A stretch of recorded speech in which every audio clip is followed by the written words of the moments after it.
Welcome back to another episode of This Korean Life, number 107. Saurabh Talele, back in the saddle. Welcome back, dude. Hello. All the way in from, what's the city you're in? Delft.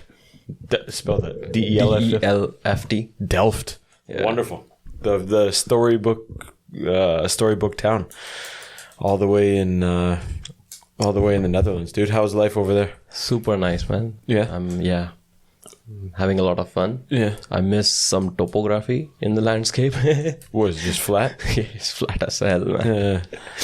You go like one floor up, you can see, I think, like 20 miles down. That's the one thing. That's where I'm from. Yeah. That's the crazy thing too that you notice about being home. There's no mountains to cut off the sunset, and you're like, holy Christ, the sun takes a long time to go down here. Wild. Yeah. Cool, man. Yeah. You've adjusted well. I know your first. It took some adjusting. It wasn't easy, I would say. Well, you sent pictures of your first accommodation, and you were staying in a repurposed church. Yeah. I believe it was like an old religious building, and then they had like repurposed it into some kind of student hostels. Yeah, but it was super cool. I think you sent a picture of the entranceway and was like, very churchy. But then you look in your room and it didn't look like a church at all. It was pretty cool. Yeah. That's awesome, man. What were some of the first things that hit you when you got there? Topography, but Korea to Europe in general, or Holland. It is quite a difference. India to Korea is crazy.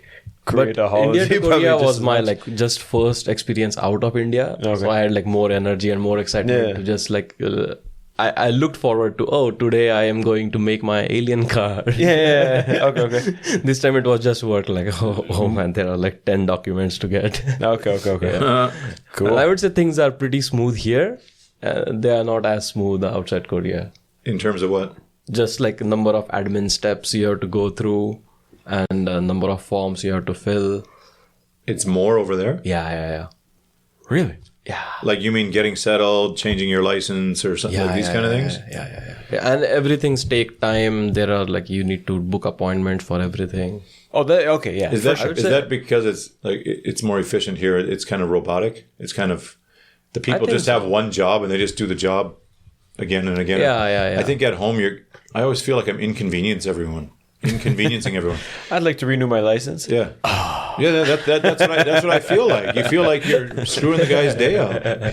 Yeah. They look at the line like, Yeah. And this number of things are more, I would say. Like here we don't care about what energy company we buy our electricity from, what water company you get your water from. But there must be some give and take there. There must be things there that are much easier. Yeah. Like if you're buying a new home and if you're looking to stay there for like 20 years, it makes sense that you make some contracts that are beneficial for you. But then I just don't care, man. Just cue me. Because you're temporary, you don't know how long you're going to be there. No, and especially when you just moved and there is everything new. Yeah. It just adds up. You're trying to find out where to get groceries and then they want you to make a decision like, do you want power company A or B? You're going to save 30 cents per kilowatt hour on here. Like, whoa. And the thing is, I hadn't defended my thesis. So I had already a little bit of work to do. Like I had to correct my thesis, arrange my defense. And then there was also new work stuff there, like training about new things. Yeah, that's a lot of stuff. But that's a lot of stuff. Combined that with admin stuff, it got to me a bit. Yeah, absolutely. But on the other hand, pretty damn lucky to be able to defend your thesis from Europe. Oh yeah. The other side of benefits the coin, of Corona. The other side of the coin is, you wouldn't have got there in time, or you would have been there late, or had work piled up when you got there. Yeah. This allowed you to be a little flexible, at least in the way. Yeah, that was super convenient, and all the committee they didn't have any issues. Is that standard now? Zoom defenses? Yeah. it's not standard, but there is always an option for that now. Do you feel it's more advantageous to be there? I always think whatever I'm defending, my people skills shine brighter if I'm in person and I can connect to people. I'm not a Zoom guy. Just for the significance of it, I wish it was in person. Because it's like you're in your room. It's like a 6-year work and you're presenting it, and it's like your closing chapter of a book. Yeah. And you're looking at a computer or and like just doing it on Zoom, I didn't like. You've visited defenses in the past, right? Like you've gone and watched defenses and whatnot. The in-person and the online, is it easier online? What's the difference? I would say it's easier online because you don't get that confrontational on Zoom. Yeah, okay. And I mean, mute everyone, no questions. I see ya. But in presence, you dress up. It's a ceremonial thing. Yeah. You should have worn no pants just for the shorts. Yeah. But defended in my board shorts. I like that. I feel I'm more persuasive or more convincing or whatever when I'm in front of somebody. Yeah, I would feel like you're not getting my full message here through the wires. Yeah. Turn your mic. And I would. But what about for you? Do you? I mean, I imagine many people get lots of anxiety and stress, and they might prefer doing it on Zoom. I can see that, and but there's one thing: it gets really boring on Zoom. If How long? You are the only one talking for half an hour or 1 hour. Oh, that's nonsense. And if people are not that enthusiastic, then it gets really boring. And I prefer it in person because you can kind of like bounce your energy off your audience. But on Zoom, people are just looking at the screen. How many people are there? So my defense had 5 faculty, my professor and 4 other evaluators. And it's like a 40-minute presentation and 20 minutes of question answers. Who chooses the panel? It's me and my professor jointly. You choose with the 4 people you want? Yeah. Oh, that's pretty convenient. Best buddy number 1, Notebang friend number 2. No. They have all have to be professors. They have to be professors, and at least 2 of them have to be from different department or different university. What do you mean you're not into the biophysics of DNA replication? If they're from a different department, how do they manage the technical stuff of your defense? So it has to be general enough so that they understand it. Yeah. Well, that makes sense, right? You don't want to just go in and pitch some wild shit that only your prof knows what you're talking about. And thesis is like it's a self-contained document. So it has to have everything from the basics till the most advanced things you have mentioned. How many pages was it? Mine, I think 120. Holy Christ. Oh man. Or I think it was Dylan that said the hardest, or like signing up for it's easy, but actually getting to the end. He said you can get to maybe midway, but finishing it, the final push is difficult. Yeah. Does it get arduous in the last throws? I think like every doctorate has some kind of hump where you feel that it's not happening, and then you just like ride yourself over through. Yeah, is that like a self-doubt thing? Like, oh, this is stupid, bad topic. Should have chosen. And also, you like no one in the world is doing it, right? So you are the first person trying to like hammer something and find something out. Okay. And no one knows if it works or not. And so, like, you might think that, it's not worth it, or maybe it but will never work. I remember doing my master's and thinking, I think I can almost just sit here until it's class time or submission time, and it'll just finish itself, because there's something innately in us that the pressure, like, I work better under pressure. The closer it gets to the time, you're going to figure out a way to get it done, and it's just going to get done one way or another. Bribes. I think like it's for a doctorate, it's just you in the driver's seat, and everyone there is there to support you, but no one is going to do your work for you. Yeah. And no one is going to also like compromise on if you didn't do anything. Okay, let's just pass it. Because the baseline is if you have published enough papers, at least in my department, it was 2 papers. And to get 2 papers published, like that can't happen like if you just wait. Right. Yeah, so there is a lot of pressure. I just mean that you can meet the deadlines. You'll even if I have those moments of like a self-doubt or something, like, but I've never missed an important deadline in my life before, so I'm probably not going to miss this one anyways. Regardless of how I approach it, there's definitely a better way to do it, but I never missed any major deadlines, so I have that kind of quiet confidence in the back of my head that whatever, 2 all-nighters, I'll get it done. I mean, if you can boil it down to like a series of deadlines and then chase them, I think it is possible. Yeah. But like, I don't know about others, but at least in my case, we wanted to like solve one particular mathematical problem by coding something.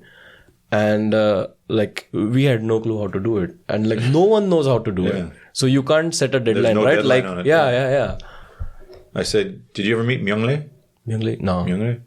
He was the guy doing the bioluminescence, taking the bioluminescence cells out of jellyfish and trying to make paint for a bike or something. He was on like the 7th year of his PhD, and he said, well, I can't. My professor wants to quit now because he's tired of supporting me, and there's no answers, no end in sight. I just keep Xing out parts that aren't the answer, but I don't know how much closer. That's important too. Yeah. I don't know how much closer I'm getting to the answer if it's 5 years away or 5 months or 5 minutes. So then you're like, that's a catch, right? Then you're a professor and you have to like strategize on what are the most ambitious problems and what is our capacity to get there. You got to make some compromises maybe. So like the work that is included in my thesis is probably like my 7th or 8th project that worked, and 5 or 6 just did not work, and like no one knows about them basically. Nice. But one of my paper does use the same proteins that are fluorescent in jellyfish. So cool. Yeah. What's the problem you're trying to solve? My thesis is based on every protein we have has some function, and it does this function by physically moving something. Okay. So there are literally like scissor proteins that break down bigger biological stuff. Okay. They are called like scissors. Yeah, let's say scissors. And so to be able to understand what is this mechanism, or what are the dynamics of like how fast do they cut, you need to monitor, let's say, the speed of these two arms. Okay. So, and usually people just monitor them by tagging some things on them, and then just watching the response of these two things. Okay. But it's not possible to always label a protein. Okay. It's like a very difficult biochemistry stuff.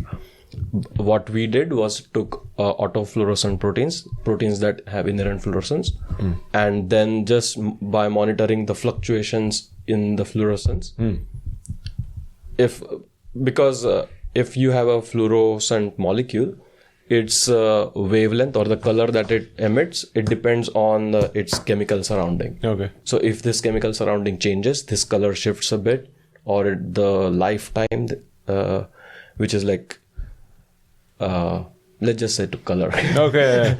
Its color shifts a bit. And if you can monitor these shifts, then you can basically boil it down to how fast things are moving or the chemical environment is changing. Okay. Cool. And we devised a algorithm or a technique which you can use on any common microscopes. Okay. And so like my first paper was a technique that you just take your protein sample if it's fluorescent, and you just take the microscope that you have, just use this technique, and it will give you this new information about what are the dynamics of these proteins. What is the mechanism of action? This idea just comes to you one day randomly in your No, it's head? not random. You're just taking a shit and you're like, oh, you know what? I'm going to... Yeah. I mean, like if you You're looking at if you look water, back, like, how does the water affect the color of this shit? If you look back, then things make sense. Like, okay, we were looking at polymers, then we were looking at how salts affect dynamics of polymers. Yeah. And then you change one thing, some things don't work. Keep shifting. Cool. And we ended up. There's a progression. Yeah. Cool. What was the feeling once? Do you know right away once you defend? Yeah. They tell you right away, okay, you passed? Yeah. So you defend and then you are let out of the room, and on Zoom, like I was out of the call, and then the panel has a discussion whether I should be awarded a degree or not. How long is that? About like 5 minutes. That's it. Yeah. So it's pretty quick. But you get a sense as well, like how you did. I would imagine like when you're out of the room, you can feel like, yeah, I did fine. Or Okay. 20 minutes of questions. What's that process like? Like, is it your professor throwing you softballs? Or? My professor won't ask a lot because he has helped me write the thesis. So it's mostly other faculty who ask questions. Yeah. And what? So what there is like a concept of proponent and opponent. So professor becomes a proponent or a promoter, and then so what is that like? Like, are you getting curveballs, or are they pretty? There are some curveballs. or are they pretty standard set of questions? I would say there is no way of having a standard question because like the faculty, the panel is mostly quite far from the research. Mm-hmm. Because only my prof and probably a couple of prof in my department would be like totally aware of that work and would have really like deep technical questions. Right. Everyone else is kind of trying to relate this work or the implications of this work to the field that they work in. That they work in. Yeah. Because that's what they know, right? And maybe if they see some fundamental discrepancies or like a very clear question, then they might ask it. Cool. Yeah. Huh. So what's that feeling like when they come back in the room and say, okay, you passed? Is that just like, goodbye?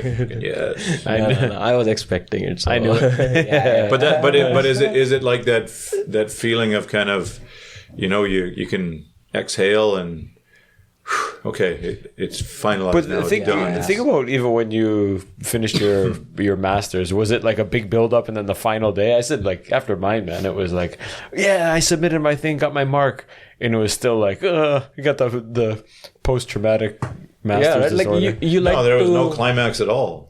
There was none. That's what I'm saying. So you would like to think that okay, everything builds up to this point, and then you throw your hat, relief, and but I don't have to defend in like front of a panel, and that's true. Yeah. I mean, that's a whole different ball of wax. Yeah.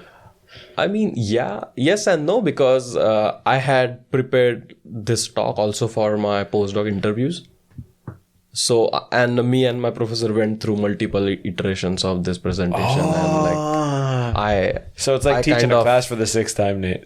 Kind of, yeah. But it's still, there's still an element of holy shit when you're, like, going to get a job somewhere, interviewing for a job, and you don't know who you don't know who Mr. Kim had a couple too many drinks last night, and today he's not feeling it, and he's having a bad day, and gives you some crazy question, and then all of a sudden.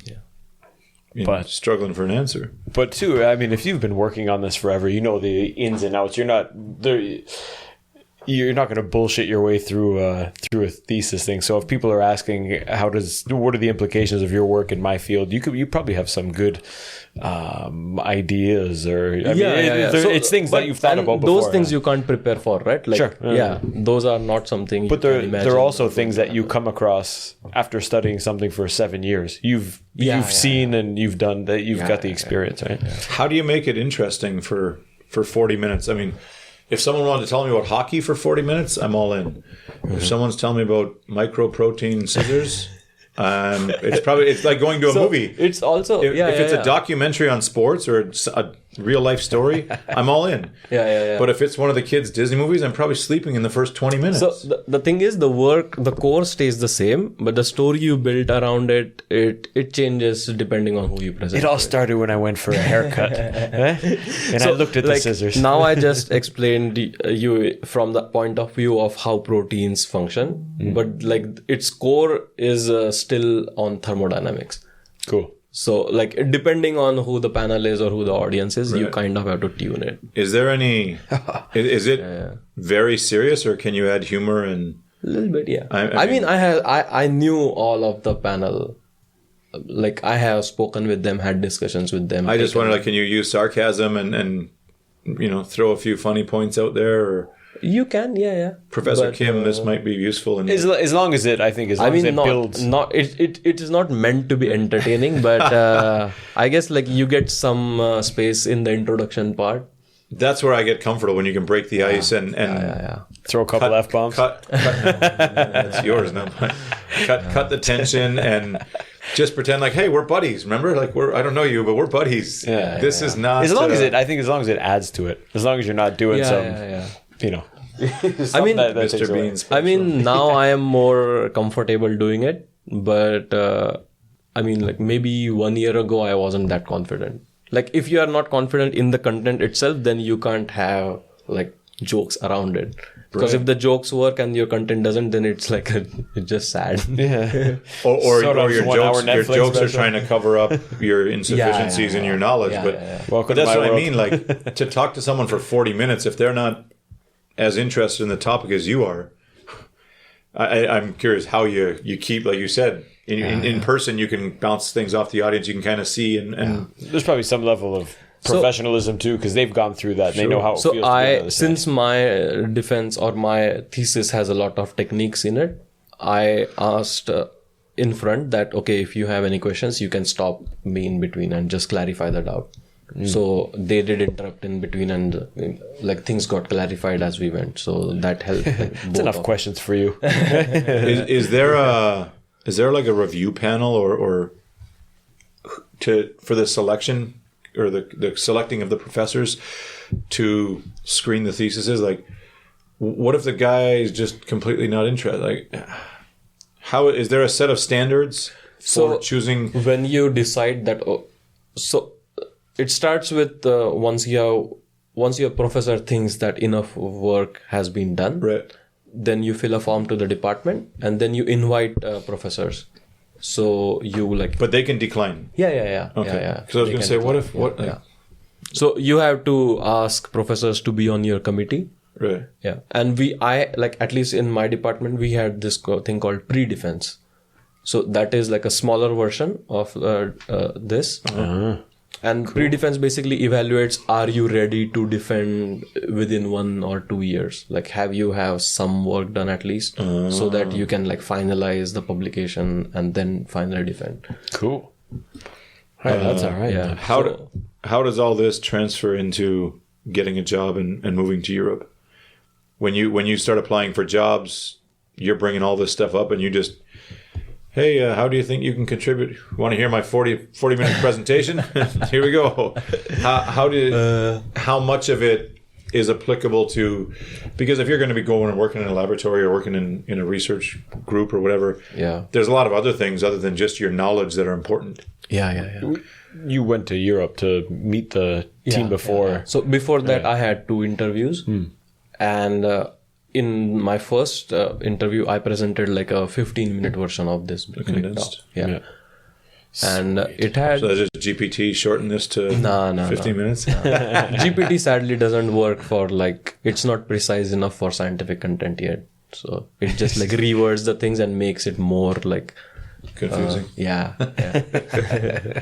Oh, that's awesome, man. How is it working in a lab in Korea compared to Holland? So it's totally upside down. I don't think it's fair to compare because people optimize for different things. Don't compare. Just tell us the similarities and differences. Yeah. So similarities wise, I would say like people work hard. People wear white coats. People work very hard. In Korea, I think people are more focused on going forward on an individual scale. Like you come, you join, and you see how much you can contribute. And then the things kind of surrounds you. Like the project I did in my lab, it was just me and my prof. Or it would have been like me, prof, and 1 master student. But in Europe, at least in like my lab, they combine people from everywhere and they try to achieve like super ambitious projects. So Korea's taking mini steps and these guys are trying to hit home runs? Kind of. I mean, the problems you choose, they can be significant. And you might need like 20 people working on one thing. Okay. But you can also have like some like technological innovations, let's say, like the guy who is trying to make paint for bicycles. It might have like heavy technological implication. If it works, then it's like super good. So they're doing like a multidisciplinary approach. So my lab has during my PhD, I was the one doing experiments. I was the one writing my code. I also wrote my papers. And basically it was me who drove all my research. In my lab in the Netherlands, we have a guy who purifies proteins. So he works on the biological side. We have a guy who only writes code. So he's like the scientific programmer of the group. Then I am the guy who is using the microscope and doing experiments. We have a lab manager who helps in writing papers and grants. And then the supervisor looks over everything. But this is because you've all, so the thing is, you've already done that, so now you're able to work as a team because you've passed that stage, no? But you've become more specified, I think, in your... even the PhDs in my group, they also work in project which involve a big group like that. You had a unique situation here. Yeah. But I would say here it's still more individualistic. Yeah. I was going to say, do you think it's better to... I guess it maybe boils down to the for me, communication. I think it's perfect because I got trained in everything because like I did everything myself. So but there you can just achieve more stuff, right? And you can like aim for bigger things. It's like the McDonald's But approach. So did the guy there who's the coding guy, did he only go through learning coding? So he's just one-dimensional, that's all he knows? Or so he is a bachelor in mathematics. He did his master's in like computer science and mathematics. And he has some inclination towards applying it in science or biology. So he's involved in my project for coding. He's also involved in 5 other projects for coding. Right. So he's like building some software or like optimizing code. But would you say most of the people are hyper specialized in one area where you kind of can cover a gamut, or you can understand and question them on the coding because you understand it? Yeah. So you are expected to know. But then when it comes to like getting things done, you're responsible for only like specific things. Yeah. How's the communication in the group? Super nice. Yeah. It's like infinitely better than here.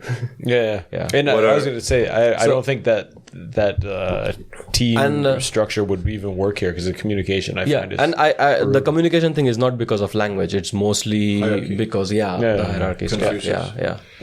It seems like where I work now in the Netherlands, like everyone is approachable. Like he might be like a super well-known scientist or he might be like just an undergraduate student.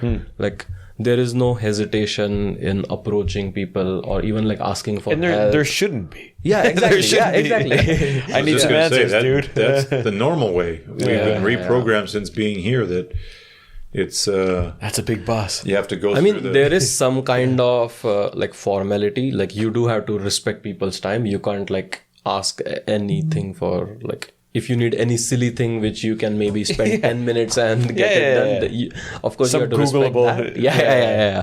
But then, communication-wise, it is super nice, I would say. Oh, that's What is the makeup of your team? So, our team has my boss. We have, and the group is split half and half. Half is like the scientific staff and half is technical staff.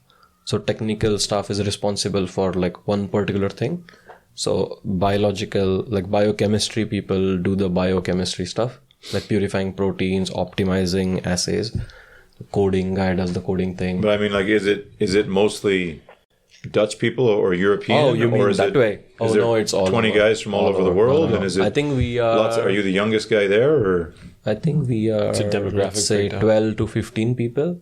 And no, it's totally mixed. We have like a few Dutch, Spanish, Mexican, Taiwan, Chinese, India. So what is that like? Tell me about lunch. I mean, compared to here where it's mostly Korean plus a couple of other, and you might get maybe 2 or 3 countries max. But what is it like in that kind of diverse environment? It's awesome in a way that you just keep like you hear a lot of stories about how things are different, and you're just exposed to a lot of different cultures. And Europe in general is like a very, very international community, like anyways. Like it's not just the university that is international. Right. Yeah. Yeah. Oh, that's cool, man. Yeah, so it's cool. Awesome. Like there is a lot of variety of food. Good food. Good food? Yeah. Were you talking about in the lab or generally in the... Your lab sounds I mean, like even outside the lab. Like in the lab, I mean, we do eat at cafeteria mostly. Okay. Yeah. What's that like compared to the UNIST one? Expensive. Expensive to eat in the caf? There it's expensive. What's the... Compared to ordering, I would say or compared to UNIST? Like food in Netherlands on an average, general, I think, yeah. And the cafeteria is, I think, twice as expensive as here. But what are you guys eating over there? What's the standard? Kimchi bokkeumbap or donkaas here? What do you guys have over there? Yeah, Potatoes? there we had like our go-to place is a Greek place, and they have like he has a rotating menu, and it's mostly Greek dishes. Oh, okay. It's pretty good. Like cool. Like kebab and.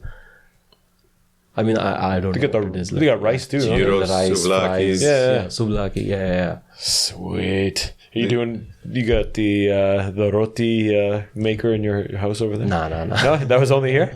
This guy was selling rotis out of his back door when he lived there. Is there a lot more access to, I mean, what about your own community of Indian people or India, Pakistan, Nepalese? That's kind of weird, right? There are more Indians there, but there is such a diversity that there is not a the community is not as cohesive as but that's part here. Of UNIST being in the countryside, the location of it. Yeah. But I think even in Ulsan, like people from Ulsan Uni or like Hyundai, they have a very good community.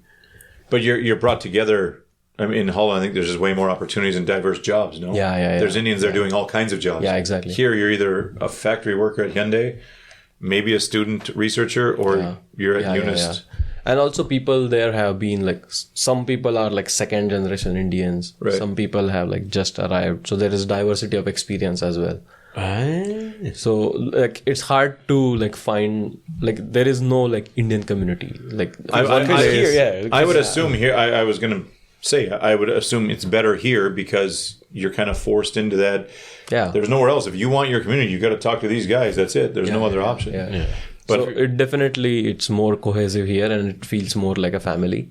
There, it doesn't matter. Like the concept of Indian community, it doesn't exist there. So have you just not even put any effort into trying to find I mean, there are like events. A group or, There are events which are hosted by like the Indian festivals do happen.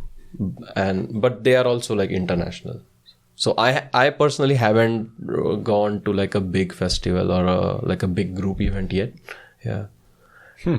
So, and I have a lot of my friends from my university in India there. That is whom I have been traveling with there. Yeah. You're doing lots of traveling within the country or within Europe? Within the country too and within Europe too. So my friends from my university in India, 2 of them are in Netherlands. 1 is in Belgium, 2 in Luxembourg, 3 or 4 in Switzerland. Oh shit. So like people are like spread everywhere. Network, So I went to Belgium, lived at this guy's place. Went to Luxembourg, went to his place. Sweet. So, nice, yeah. And you're saying too, one of the benefits of moving there, when I talked to you, you said the work schedule, like it's 9 to 5. Yeah. And then it's not like you're getting phone calls at 7, like, where's a microscope? What's that? Like you're totally off. Yeah. There is a separation of work and life. Something that doesn't exist. Here. How did that feel like? It took some time getting used to it. It's weird. You'd think you'd like smooth right into it, but did you have like a feeling of guilt of like, oh, I should be doing something? Why is no one calling Not guilt. me? No. The good thing about dividing all the work into like to like specific people is that you can plan your work day. Okay. And it's you can be a better judge of how long you can spend on something and how long things will take. So that's a good thing. But I was not used to it. It's weird. It must be similar to an athlete retiring or something where you're used to training every single day. Yeah. I retired and now. But what do I do every day now? I came back at 6. Now what? Yeah. What do you mean? So I got all this time with no. How have you adapted and filled that time? So I have slightly modified my work. I go to work at like 7:30 in the morning and come back by 4. At 4 o'clock there, it's 11 o'clock here. I spend a couple of hours with my girlfriend on Discord. Discord is just like Zoom. Yeah. And then she goes to sleep, and then I do like something. Oh wow, cool, man. That's you got weekends off too. Yeah, that's when you're doing the traveling. No new hobbies or anything there. You're not. I took a bouldering. A what? Bouldering. Like Bouldering. Yeah. No shit. Cool. There is it has a good. They just have like bouldering gyms. Yeah. And it's a good like a community of people, I would say. My kids went to one in Mugo over here, and I've seen, man, there's tons of foreigners on the wall that have maybe lived in Mugo or maybe uni students. It looks really fun. I watch a couple of the things. They look cool, man. Yeah. And the community, I think, is cool too. Yeah. So they have like various levels of puzzles. Yeah. And they keep changing these puzzles. So it's I have like a bunch of always 4 or 5 to, friends. What is it like having the opportunity to travel? I mean, Europe's always the dream because, I mean, we're from Canada. India's pretty big. But in Europe, if you went, from my house to Brian's house, you'd go through like 50 countries in Europe. Oh, God.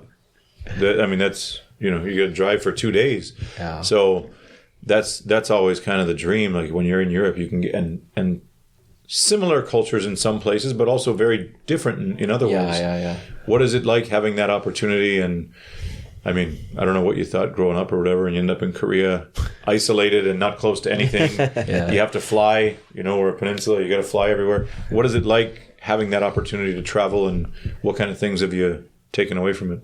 It's, I would say it's super easy to get around. Maybe not so cheap, but it's very convenient. Like you can plan around it, and like it's pretty straightforward to go around. Train? Trains. Is best. Are you driving there or no? Not yet. I just got my driving license before I came here. Is it? Where do they drive? Right side of the road? The same as here? Same as here. Yeah. That makes things a lot easier. Yeah. What of the places you've been? Anything surprise you? For travel, it's good because like the things are so old and there are so many stories. Like there are like a small concentration of places. Like, okay, this king built this. This family had this here. Mm-hmm. So it's fun to go around. And the most things. I wouldn't say like there is like one place or like one particular thing. I just like going to like a city and just roaming there. Yeah, taking in. I don't want to use the word vibe, but the vibe. Yeah, absolutely. It's pretty good. Yeah. What is the vibe like in Holland now? It used to be drugs and sex and rock and roll or something else. I mean, if you go now, haven't they trying to keep that alive? Haven't they kiboshed the red light district or something? No, it's. I think I read something. Or the marijuana. I thought it came up as an over-tourism thing where they don't want people coming in, and they identified specifically guys on their gap year. We don't want you coming in, fucking and smoking your way through our downtown. Yeah. But like it's. I live in a small town. Like Delft is not that big. So, I know that there is a kind of like drug scene, but it's not obvious to public. What do you mean drug scene? Like, I mean, if you want something, you can get it. Okay. If you know right people in your city. Yeah. Don't they have cafes? Is that just they have like they call it like coffee shops? Yeah. I think they are not in your city. Who sells weed? I haven't been to one in my city. But in Amsterdam, if you go to like the railway station on a weekend night, you can only smell beer or weed. But that's I mean like that coffee shop culture is that you haven't experienced that? You don't. I kind of have, but I didn't go like all night. You bought only coffee? I picture going in like Starbucks has like blueberry cheesecake, this. I just like different kinds of weed and stuff. And you just go in and. Well, that was cafe is a different thing. Coffee shop is a different thing. Yeah. Oh, cafe is for coffee. Yeah. Coffee shop is coffee shop. Yes, but I just picture like the showcase, the display case. You want a vape? You want some of this? That's how it is at home. In the stores, yeah. But I picture like these coffee shops. They deliver it over to a table. Like the front display case or whatever that has your options or something. It's pretty much like that, but just that it's like it has this like European old fancy, luxurious. You just sit down and just blow up joints? That's awesome. What do I know Amsterdam and Rotterdam and Utrecht are some of the most densely populated places in the world.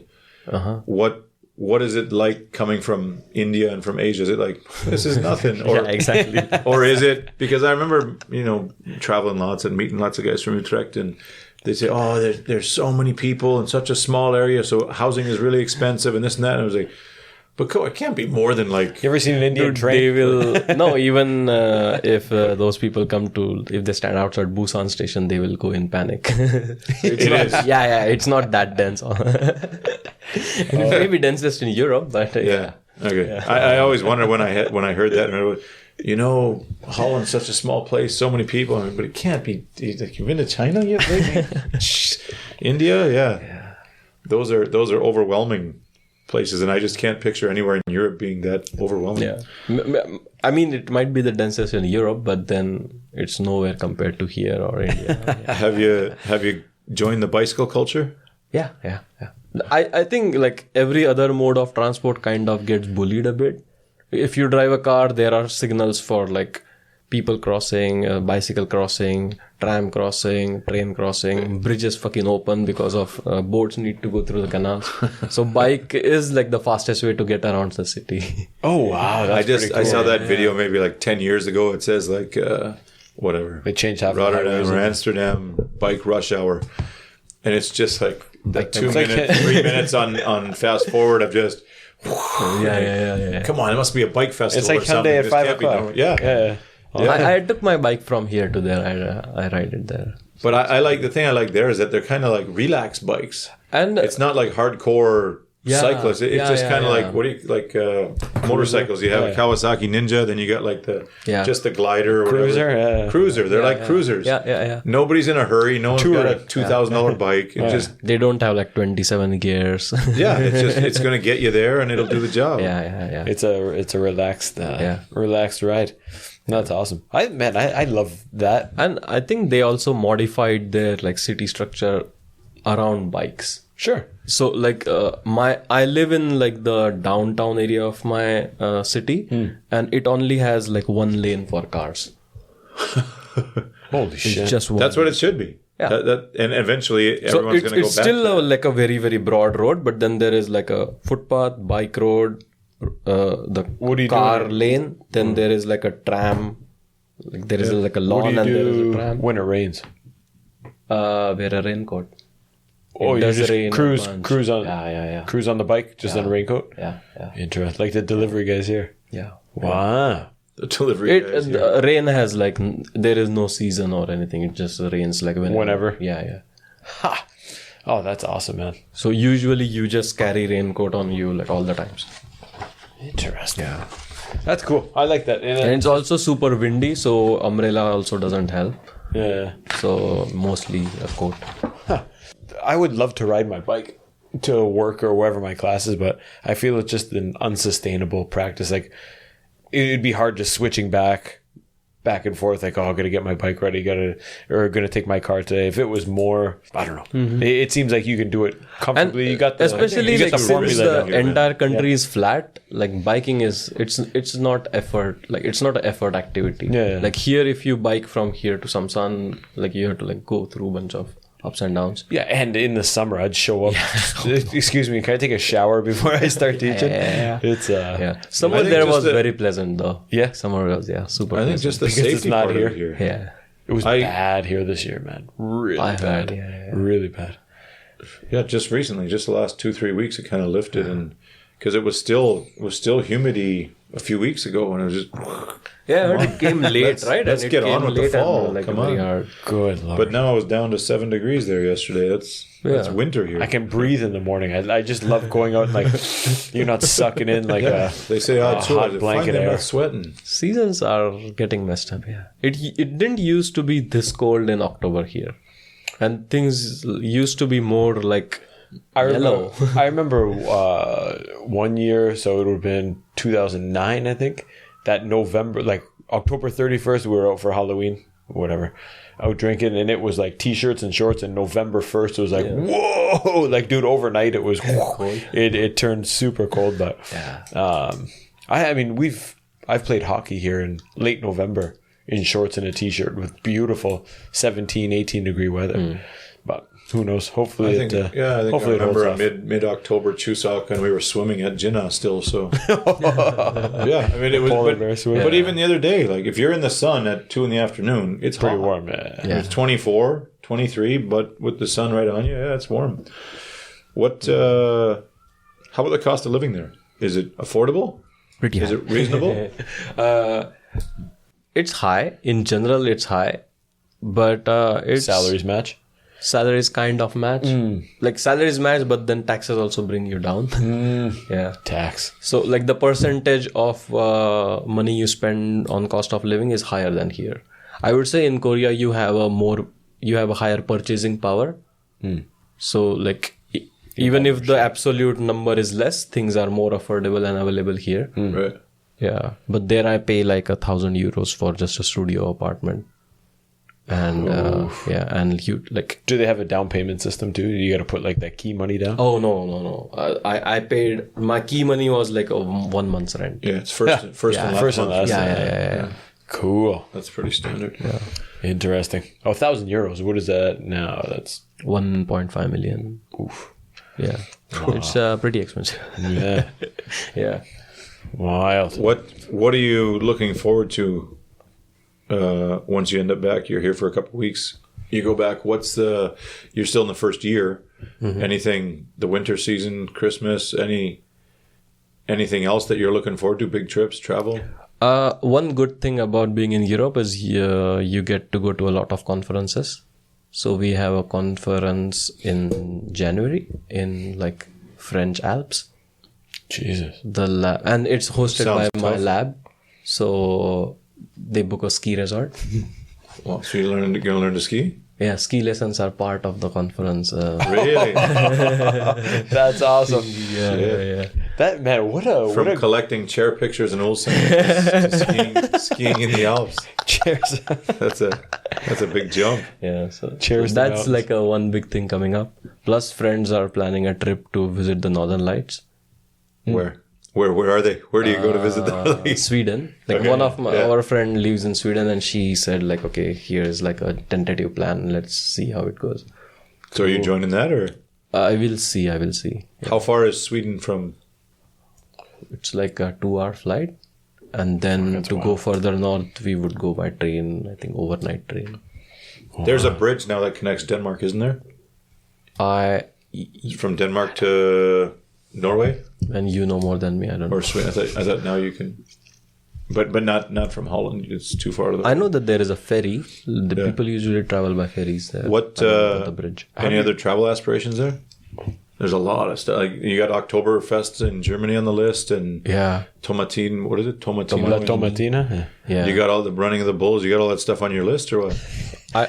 So I'm getting. I don't have like a specific one, but I mean, I have a bunch of friends living like within 2 or 3 hours. So if leverage that, yeah. I remember when we came here, like, we went to every festival, every event there was for the first 2 years. It was just new city, new adventure this weekend, new festival. But if you look in Europe, there's historically legendary parties. But so then there are so many things to chase if you start looking for that. Yeah. How do you book time off?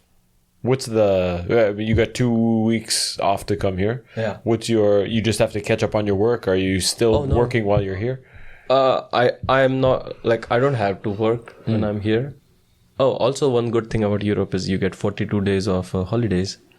Here it's 4.2. Yeah. And Saturday's one of them. Oh no. Yeah, so I'm doing 2 weeks here. 2 weeks in December I'll go home to India. Is there any? But can you take it all off at once? It's yeah. So people usually do. Yeah. So totally my prof takes a month off. 1 month off. normal. 1 month off in summer. She goes to she has a place in some French village where there is no internet, nothing. So she's like off for a month. That's awesome. Man, I know I hope by the time I'm 60, I can be set up like that. Yeah. 42 days, is that incremental? Does it go up the longer you're there, or? No, like that comes with the job contract. So if you've been there 10 years or 1 year, it's the same? So 42, yeah. Pretty reasonable. Yeah. What is that? 6 weeks. No. Yeah, roughly, right? Yeah, roughly 6 weeks, yeah. 6 So full people weeks. usually take like 1 month in summer and 2 weeks in during Christmas. That's a stupid question. Is that like Saturdays and Sundays, or it's like Monday to Friday, 42 Monday days? to Friday. Oh, You count 7 your weeks. holiday Yeah. in hours. Yeah. So it's like it's 42 days, but it's something in hours. So you multiply 8 okay. by 42, and that much hours you have holiday. Did you know that going there? Yeah. So I got the job contract. But I mean, like, that explained must everything. shock the shit out of people coming from here. Like, that's 7 weeks off. Yeah. I'd be waking up at night being like, "There's something I gotta do. This is way Here too they would good." say, like, how can you be productive if you have 7 weeks off? Well, actually, I'm probably twice as productive. Yeah, actually you get a chance to that recharge separation. once in a while. Yeah, and also things are I think like one of the biggest advantages in the current lab is like they know how to execute things.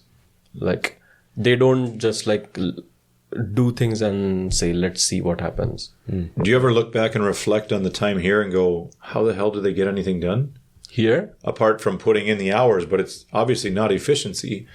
Yeah. Do you look back now in your current situation and look back on, how it operates here and just think, what are they thinking? Or is there still a situation where this is beneficial and productive? I mean, I don't see where this might help, but one thing that this thing helped was it just gave us more time to get like non-curricular conversations with other people. Like I spent a lot of one-on-one time with my professor just getting like a random advice. But Academic advice. Yeah. Okay, I got two choices for you: random advice or 42 days off. 42 days off. Always. Like, Always. why do you think it'll change here? Why or why not? I don't get how. I mean, Korea is respected on a global stage, but but there's other countries that have a much longer pedigree than here. Yeah. Why they follow a lot of things, they haven't started to follow in that direction yet in terms of academia and stuff. Maybe I think it takes like a fundamental like respect for your own time to get there. So like if you look from outside, it does seem like people there are just lazy. They come, they just like have coffee for an hour. In Europe? Yeah. Then like Here they have coffee for 4 hours because they got to wait till 10 p.m. to go home. Yeah, but I mean, if you want to do X thing and you think really hard about how to do it, what are some difficulties that might arise, and you have like a defensible plan to do it, then it's easy for you to just go and execute it. Uh-huh. But here, I think there is not a lot of planning or like not a lot of thought given to some things. And so you are just left with, okay, let's just give it time and see how things get solved. Do you think people are held back here? Because they don't have that ability to just go and blast ahead and do it? Like it seems like... no. I think there are like reins. there are pretty hardworking people here too. I'm not saying not hardworking, but I'm saying if you're the youngest guy in the lab and you're a genius, I feel like in the West, you're kind of go as fast as you can, do as much as you can. Where here, it's kind of like, hey, slow down. I'm in control I would say it's easier to go as fast as you can here. Here? Yeah. Because there you are so much intertwined with other people that even if you run, other people will, they just still work on their schedule. I still got 36 days But of that vacation. Slow down. But that hierarchical system here kind of moderates how fast you can go. No, you said he was working by himself, I don't right? think so. Yeah. But I think too, if you want to really, I don't know, maybe become good at anything, you should really immerse yourself in the environment, and maybe that's one benefit to putting all the hours in early in Korea. Maybe for the younger kids coming in, that if you're in the lab 10, 15 hours a day, that's all you're getting blasted with, right?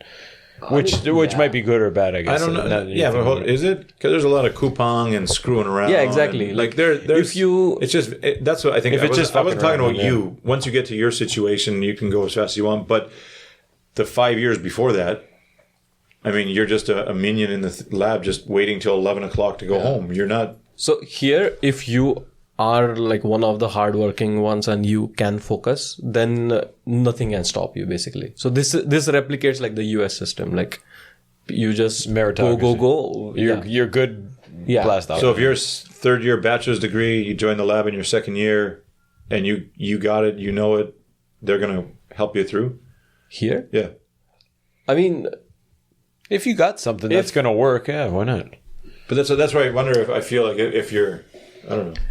I feel like you're kind of held back a little bit until you get like to. If you are the guy who does the kupang thing, or if you are directly, let's say, like assigned to like a boss who does the kupang thing, then you might have a lot of trouble. But then, if you said I'm here for 12 hours a day, I'm going to work my ass off for 12 hours. I mean, there's not many that do, right? So that would be like, hey, give me another job, give me another job, give me another job. Mm-hmm. You'd be unreal, wouldn't you? Yeah. So if you could like pull 12-hour work days, then you would definitely be ahead of people who are just working for 8 with the same focus. But that's good, but that probably also leads to burnout. Again, right? Like if it's just you working on one thing, then you can only get so far. But if there are like 10 people with you and you can there is expertise and advice available to any difficulty you face, then you don't need to work 12 hours, right? Right. You can spend like 4 hours just hammering on a problem and failing a bunch of times and then getting there, or you can just like ask someone who might solve it in 20 minutes. So there's good and bad to both. Yeah. But maybe the safer path is the one you're on now. I think so. But it's good for longevity. It's right. But it's good to know that if you need, you still have that. Yeah. Yeah. Oh, sure. That's You want to break your balls early in your career. Now you know what it's all about. I mean, to appreciate like that work-life balance. Of course. Of course. It helps too. You wouldn't want to have this and then come to Korea. Right? We got 42 days here. Are there any Koreans where you work? Oh yeah. Bunch of Koreans. And what's their take? Love and life. European as well. Yeah. That's what I mean. Like if when we come to here, we don't really we stay kind of Canadian.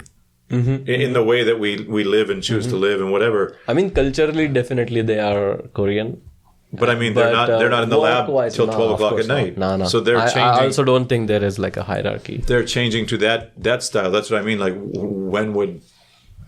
Why? I mean, given a choice, you would never choose this, right? But that's what I mean. Why wouldn't they? So when will we see that fundamental shift in work-life balance? We need an uprising of these young kids like Eunice, Teist, and Post-Tech to say, hey, screw the lab.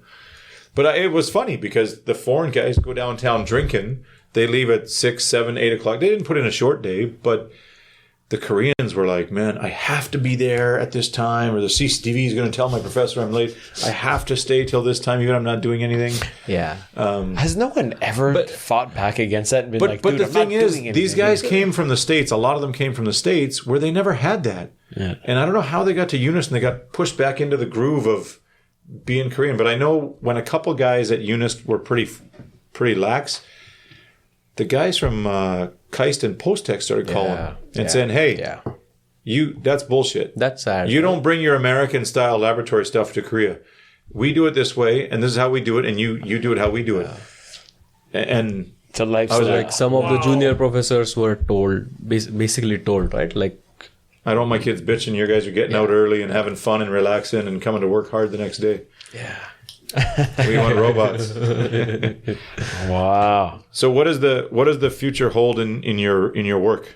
You got a 2-year contract. 5-year I have a 1-year contract as a start. If I get my funding, then I am good for 2 to 3 years, depending on what. Who are you asking for funding? The school, government? European agencies. So I have applied for, let's say, like Marie Curie fellowships. Okay. So it's like a European program who funds recent PhD graduates who want to transition to academia. Yeah. And this is like a financial support to sponsor their research. So you send in your thesis, you got to do interviews? No, I wrote a whole proposal for it.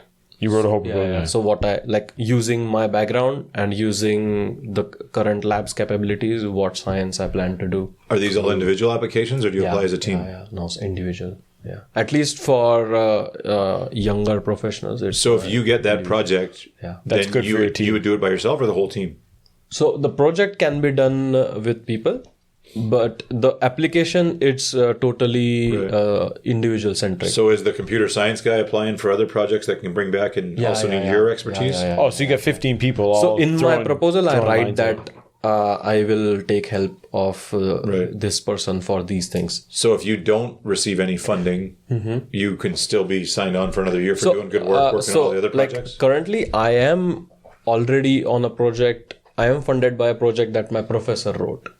So she had applied for a project for which she received a grant, and that had like you can employ a postdoctoral fellow for this amount of time. But if I get my own funding, then that money is like kind of available for maybe a new hire or maybe something else. So if you get the funding, you decide where it goes, or does that go to the lady that you're working under? So do you get to keep it? Like, here, I'll buy you lunch if I get today? it, then I work on the proposed thing that I have mentioned. There are like checks in place that means it's not like you get the funding and then they forget. Like you have to report your progress and present like a final report. Oh no, I mean in terms of allocating the funding. Like you get whatever 50, 100 grand. Does a certain amount of that you decide where that all goes? So it also depends on the funding agency you apply to. Some applications sponsor only your salary. Okay. But the research money should still come from the lab. Okay. Some of them have like an open budget. You can apply for like 50,000 euros for 6 months or something. And then you have to justify how do you plan to use it. And then they are also evaluated based on like the feasibility of this budget plan. You just send them a 42-day itinerary of Europe. Nice. So what, if you could call the next 5 years or 10 years, what would it look like? I would say at least next 2 to 3 would be just building on what I learned from my PhD and translating it to more like fundamental biological questions. And after that, it's still open. But that would be with this company, or other opportunities may arise? Yeah, other opportunities. What, 5 years later, you want to be running your own lab, or you want to be... If possible, yeah, definitely, yeah. My own lab. Are you taking steps now to... Yeah, you're figuring so out... So this proposal is like one of the biggest training steps. Cool. This is what you're supposed to do.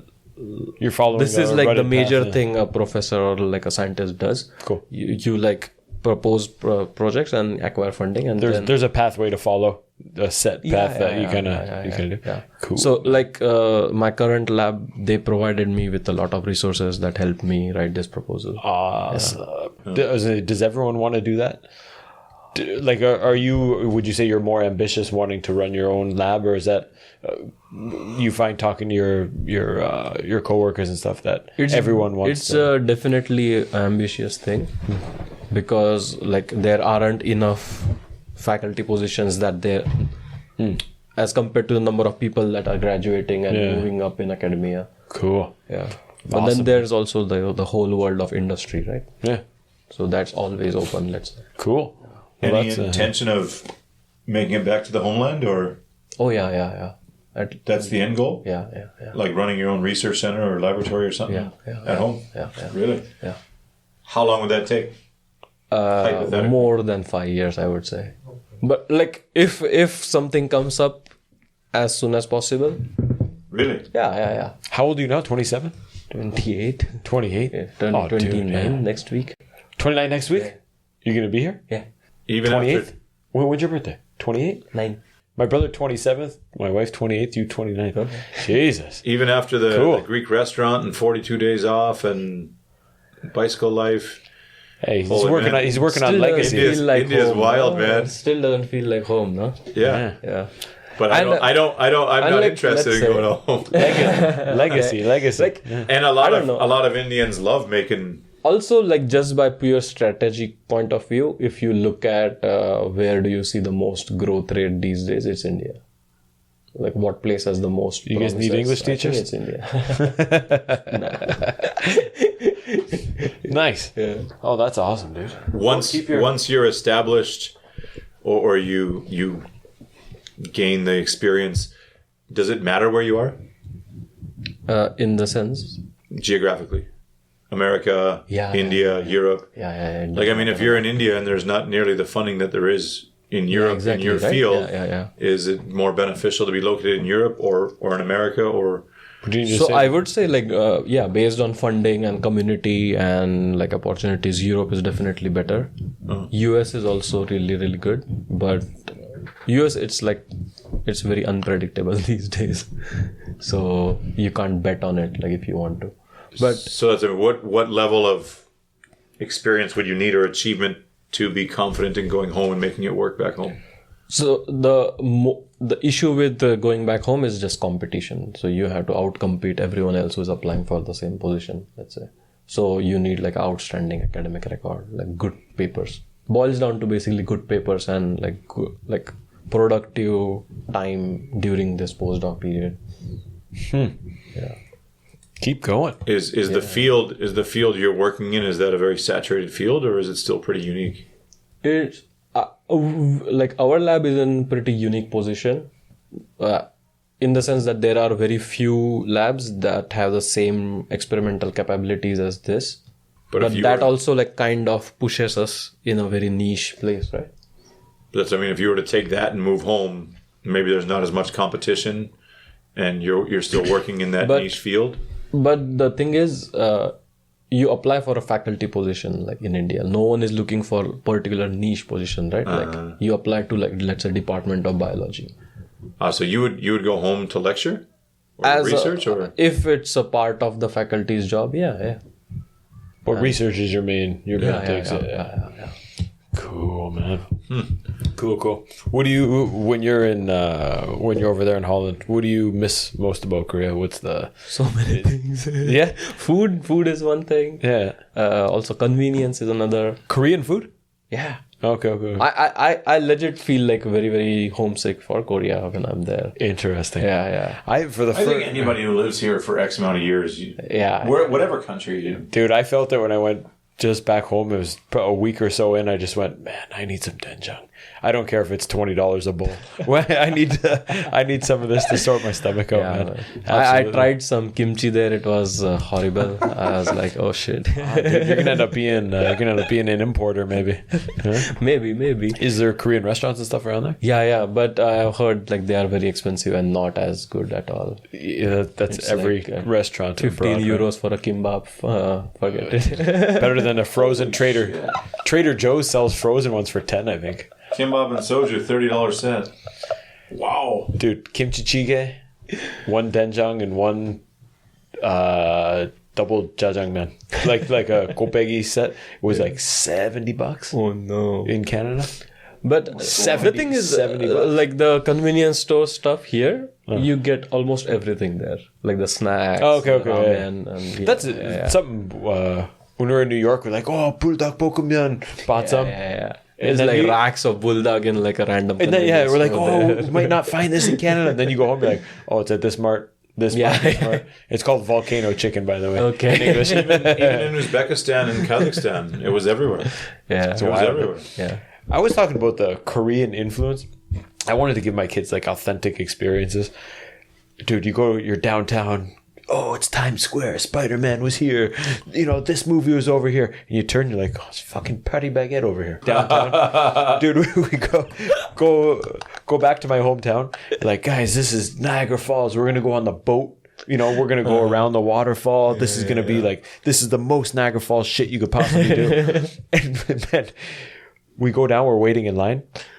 There's 500 Koreans in line. So, oh, my back. Oh, my tariapa. Oh, big old power. Like, oh, my God. Dude, in the culmination of it, I took Tony for a haircut. I'm like, let's get an authentic Canadian haircut experience. We go in. He's getting his haircut. I'm watching the TV, like Much Music or whatever's up. Much Music? Yeah, I don't know. Still? I don't know. Whatever the fucking music channel is. 1970s. 1970s. Much Music. Remember Much Music? God, yeah. Whatever is on. The music channel's on. And dude, it was like, who's like a famous American rapper, like black female rapper, like Cardi B or some shit like that? Yeah, Cardi B is famous. Okay. It might have been Cardi B. I'm sitting there just watching the music video. and it says like Jowayo, Momo, Mashita, Mochita, blah blah blah. And it didn't even affect me. And I was like, wait a minute, I'm in Canada. Why is there fucking hunger just all over the screen? I was like, what? I can't escape this shit, man. It was everywhere. It was everywhere. Even running in my small hometown, like Niagara Falls is tiny. My family lives in Chippewa, which is like 5,000 people, just outside of Niagara. Running around, going for a nice morning run. You look like, oh, there's a Korean chicken shop. This is a tiny town, man. And a Korean coffee shop. And we sell K-food. What's Korean bread? I went in, didn't speak any Korean. I'm like, hey, what kind of Korean food do you guys got? Oh, we got authentic or traditional Korean bread. What? I was like, what would you think that is? Authentic or like traditional Korean bread. Bean paste bread or like, I don't know. I thought she was talking about like hot dog or... Oh yeah. I turned around, dude. It was like a fucking hot dog on a piece of bread with ketchup. And I was like, what is that? What is that? Corn dogs are very famous though. There's corn dog shops in New York. Korean corn dog shops. And that's it looks like we a would be sex so toy. pissed. We would be so like pissed when they gave it in the cafeteria. It would be like soggy and that shit. Oh, dude, it looks like a jumped up sex toy. Those things. You see all the little. Don't you think? If you could put a battery in that thing, you could repurpose it, no problem. Yeah. And we ate some pogos growing up, but man, the stuff here. They wind you in that batter 4 or 5 times, and it's like a loaf of bread with a little wiener inside, covered in a pound of sugar. Oh no! But these ones, no. I think you're talking about the corn dog's got like chunks of potato and shit on it. Or are you talking about just like the nice round one? Thing, like all of those with the sugar topping. But just to clarify, the sex toy is the one with like the little chunks and shit all over the side. The Korean snacks too. It's like let's eat some really dry, hard, crusty rice. Yeah. Or a hot dog in a donut with sugar and ketchup on top. You're going one extreme or the other. But yeah, lady said she had traditional Korean coffee too. And then I switched to Korean. Maxim. That's what I said. Packaged coffee. Dude, Is that what it was? I switched to Korean. I was like, but lady, what are you talking about? Like I've lived there. I pretended not to be live here, but and I was like, man, I've lived there for 16 years. There is no. I couldn't get a cup of coffee 15 years ago, and it was. I said, "Are you selling Maxim?" She's like, "No, Americano." I was like, how is that traditional Korean? You guys started drinking that like 10 years ago. Jeez Louise. Yeah, tabang. The tabang there. That used to be the old one. The traditional one. Comes with a girl on a scooter in a miniskirt and you get a hand job and a Maxim.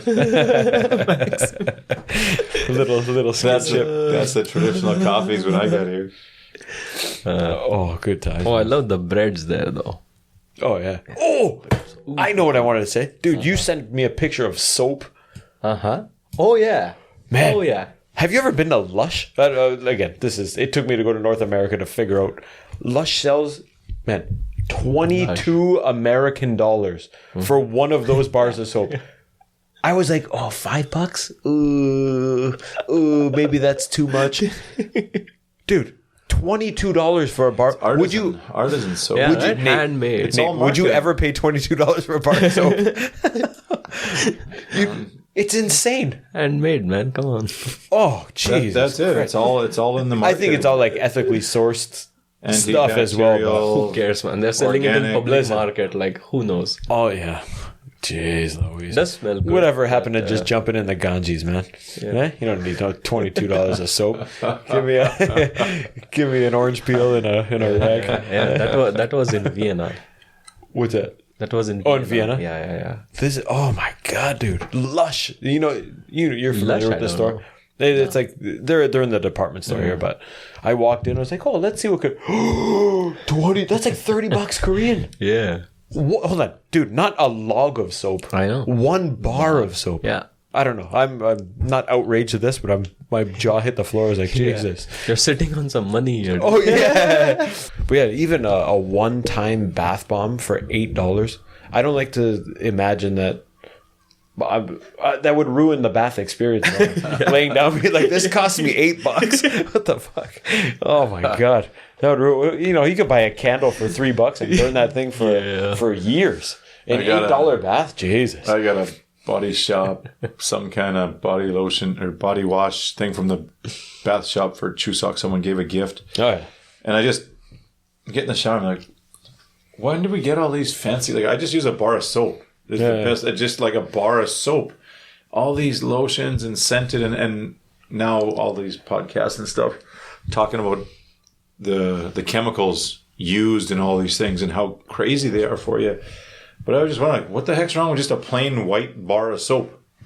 I like to switch up the colors of my soap. I'm an equal. Listen, if I had a good brown, white, job, black, I'd whatever. be on the Old Spice train. But it cost a bloody fortune now. I can barely afford the deodorant. Never mind the You can't buy Old Spice shampoo. deodorant. There's no way you bought that. I bought plain Jane regular Speed Stick, $3 a stick, dude. Old Spice was like $8. Yeah. I try and get them in a pack on Amazon, 6 or 8 of them for whatever, $30 or something. I can't, dude. But check my suitcase on the way home. 15 sticks of deodorant. Oh, it's gross. Oh, but like, I love the smell of that body wash or shampoo if someone's got it at hockey. But I'm like, I can't afford this stuff. It's like $20 for a half liter or something. Oh, that's all the dudes. All the dudes in the sauna got crazy. But you can almost taste. Like I had a body wash or the. What is it? Bathworks? What'd you call it? Body Shop. Mind, body, and body shop. I had one that was like grapefruit, maybe, but like when you put it on your body, man, you can almost it tastes like I was drinking I didn't eat it, but it could almost taste the flavor in my mouth, man. Yeah. It's good stuff. But what $8 bath? Count me out. Change the direction. Is there any? What's the feeling of the political atmosphere there? I mean, obviously in the news you don't get much about Holland, but France, Germany, Italy. What is any of that similar in Holland? Is it debated? Is it? It is. It is in the public. I have no clue. No. Yeah, I. For me, it's just mostly like work, friends, home. Yeah, I haven't been like very active or like on the lookout of what's happening. Yeah. Is there any protests? And like, I mean, I think in Paris, my God, like depending on like how you look at it, there is one protest every day, at least one protest every day. And so like that way people are like quite active, but then also like the majority of people, I think they don't have a lot of problems. Yeah. 42 days, not. Well, it's kind of in the middle there. Scandinavia is kind of, the ideal, always top of the happiness index, this, that, whatever else. And then France, Germany, Italy have all the problem. They're the biggest and richest places, and they get the most immigrants, and so they do have a serious housing problem there. So the country is like short of 300,000 houses. Holy shit! Yeah. Oh, Canada's supposed to be short 1 million, aren't we? Or Ontario, Canada. Yeah. So where are they living? So it is like a active thing going on. So there was like a batch of students who they refused, like they got admissions in the university, but they told the students not to come here because there was no place to live for them. Crazy. Yeah. Wow. What is social life? You said you spend time with friends and coworkers and stuff. What does that look like? Like work finishes, you guys, it's late night dinners, it's Basic. No basic. Not at all. But is it bolder? There is nothing open like till 3 a.m. there, except like a few bars and pubs. But it's nothing like here. Like most of the stuff closes. The stuff closes pretty early, so you have to be very strategic. Like here, I think things will stay open till like 8, 10ish. But there things are off at even 6, like barber shops. Well, that's my civil servant students that went to Norway, Finland, Sweden. They were like, everything shuts down early. Early. You got to eat at the right time, or you can't eat. There is no 24-hour convenience stores, so that's like, so you have to be like really strategic. That's. I don't know if it's good or bad. I mean, it takes away from the convenience, but like you say, just go when it's open. Yeah. It's pretty easy. Yeah, exactly. That's something I noticed about home too, that like things close and people take weekends off. I'm like, that's so weird. Why is it not open? But I think that's the separation that you need. I mean, there is like 1 or 2 places in the city that are open, but not worth nowhere going. as close as here. Yeah. No team. I mean, apart from lunch, no team socializing outside of work. Oh, there is a lot. Yeah. There is? Like yeah. So because there is none of this like hierarchical stuff, things are like pretty open. So. We had a PhD defense recently, so he threw a party at a pub. And then like our entire lab, even like some past members of the lab were there. What's the alcohol consumption like? Super high. Yeah, not as high as soju. Not as high as gombe as fast as you can. No. So like people take their time, and it's mostly beer based. It's just relaxed. It sounds like the alcohol consumption is right in line with like their lab project. Yeah, no, with the project, with the how to reach the project goal. Korea is like, whoa, let's go as fast as we can, and they're taking their steps. Nice. Yeah, I mean, I like to think people know how to live their life there, and they appreciate like spending time with friends or like having a nice beer. Yeah, and also things are not as cheap as here, so like drink it slower. Not drink it slower, but like you enjoy it. Like, do you think if soju was $15 a bottle, they'd slow down? Not a chance. I don't think so. Let's savor this one, boys. Sip it. The beers are nice. I like the wide varieties of drinks there. Do they have like little, the same way they have coffee shops here? Where you can go, like the lady in front here, she's roasting her own beans. Is there little independent breweries all over? Yeah. There are. Interesting. And also like some of them are like, I don't know, like 500 years old, like 200 years old, like. Yeah. and so every city I would say has some kind of local beer. Wow. There are also like the generic Heineken ones, but no one drinks that shit. Yeah, like every part of the country has like their own line of breweries and stuff. Yeah. Cool. Yeah. What's on the agenda for the next couple of weeks here? Here it's mostly just hanging out with friends, and are these friends on 42 days off, or you hang out in their labs, or what? No, they are working. I'll visit my lab, try to like look what's going on there. What make is some that harsh criticisms in terms of the culture? Do you bring back? You're successful. You got a job. Are you supposed to bring something back for everybody, or throw a party, or pay for dinner? Or, I mean, I forgot to bring you guys chocolate also. Son of a bitch. Yeah. But that's sufficient? I'm just curious what the culture is like. Did someone tell you, hey, if you got the job there, you got to come home and have a dinner party for the guys? Or no? Nothing, yeah. Huh. Cool. And then you got your birthday. What's the plan? We will decide it today. Oh. Today is another friend's birthday.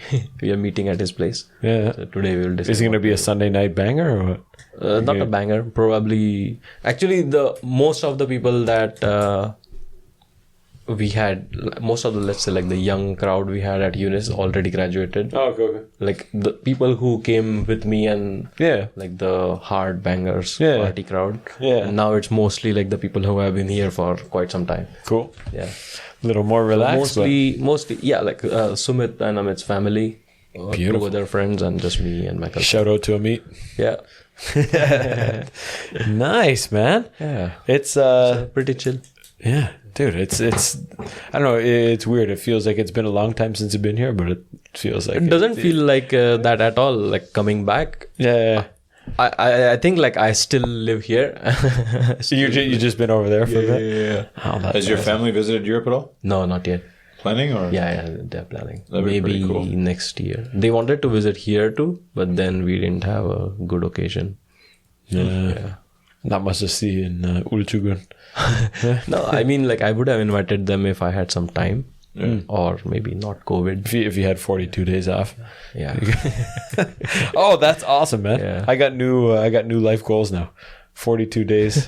42 days a year. That's sweet. That's deadly, man. I mean, like, I still think like we have been working like pretty hard there, because like even if it's 8 hours work day, the deadlines still remain deadlines, right? Of course. So like there is still some pressure to get stuff done within that time. But that keeps you motivated too, right? Yeah. Sweet. Awesome, man. Well, listen, we're going to wrap this up. Awesome. Cool. That's it. 107 in the books. Mr. Talele. Thank you for coming. Awesome. See ya. Bye.